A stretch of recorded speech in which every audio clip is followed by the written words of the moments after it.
সম্মানিত দর্শক, নারকেল গাছে বিভিন্ন পোকামাকড়ের মধ্যে একটি প্রধান সমস্যা হচ্ছে নারকেলের মাকড়। এই মাকড় যদি নারকেলে আক্রমণ করে তাহলে ডাবের গায়ে বাদামি বর্ণ ধারণ করে থাকে এবং ফলে ডাবগুলো কিন্তু ঝরে পড়ে যায়। সাধারণত 2 মাস বয়সে নারকেল গাছে নারকেলে মাকড় আক্রমণ করে থাকে। 6 মাস পর্যন্ত হচ্ছে নারকেলের রস চুষে খায় এই মাকড়। আর আমাদের যে নারকেল গাছ সাধারণত উঁচু হওয়ায় আমরা কিন্তু স্প্রে করতে পারি না, এতে করে আমাদের মাকড় নিয়ন্ত্রণ করা খুবই কষ্ট হয়ে যায়। কারণ তো আমরা যদি এই মাকড় নিয়ন্ত্রণ করতে না পারি তাহলে কিন্তু আমরা আমাদের ডাব গাছ থেকে কাঙ্ক্ষিত ফলন কখনোই পাবো না। তাই আমরা কিভাবে নিচ থেকে মাকড় নিয়ন্ত্রণ করতে পারি সেই সম্পূর্ণ কৌশলটি আজকে আমি শিখিয়ে দিব। তাই ভিডিওটি না টেনে সম্পূর্ণ দেখুন। আমরা মাকড় নিয়ন্ত্রণের জন্য আমরা যে ওষুধটা নেব সেটি হচ্ছে 80% সালফার জাতীয় যে ছত্রাকনাশক আছে সেটা আপনারা নিতে পারেন। আপনারা যে নিকটস্থ যে কীটনাশকের দোকান আছে সেখান থেকে আপনারা যে কোনো কোম্পানি নিতে পারেন। আমি নিচ্ছি স্কয়ার কোম্পানির গেইবিট।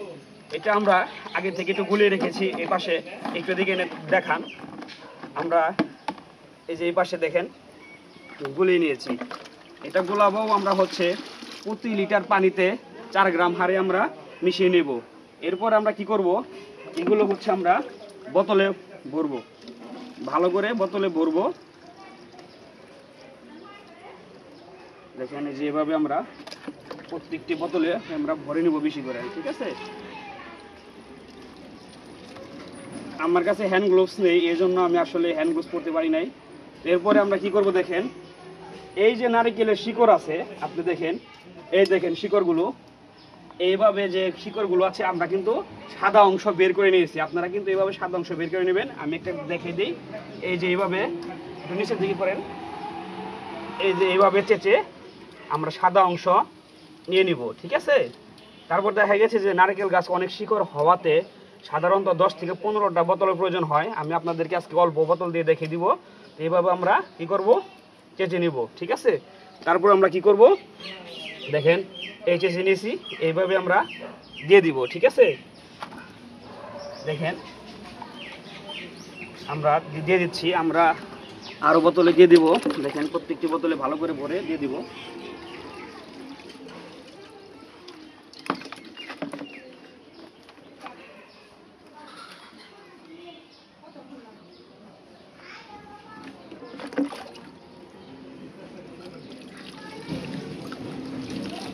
এইভাবে যদি আসলে আমরা দিতে পারি তাহলে কিন্তু এই শিকড়ের মাধ্যমে যে ওষুধটা আছে এটা কিন্তু গাছের আগায় চলে যাবে। আমাদের যে মাকড়গুলো আছে সেগুলো কিন্তু নিয়ন্ত্রণ হয়ে যাবে।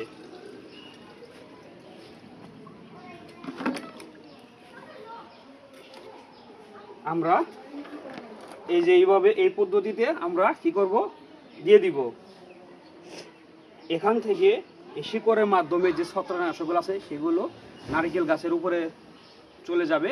তো সেখান থেকে আমরা যে স্প্রে ছাড়াই নিচ থেকে আমরা মাকড় নিয়ন্ত্রণ করতে পারবো। যদি এই ভিডিওটি ভালো লেগে থাকে অবশ্যই লাইক কমেন্ট শেয়ার করে আমার পাশে থাকবেন। ধন্যবাদ সবাইকে। আসসালামু আলাইকুম।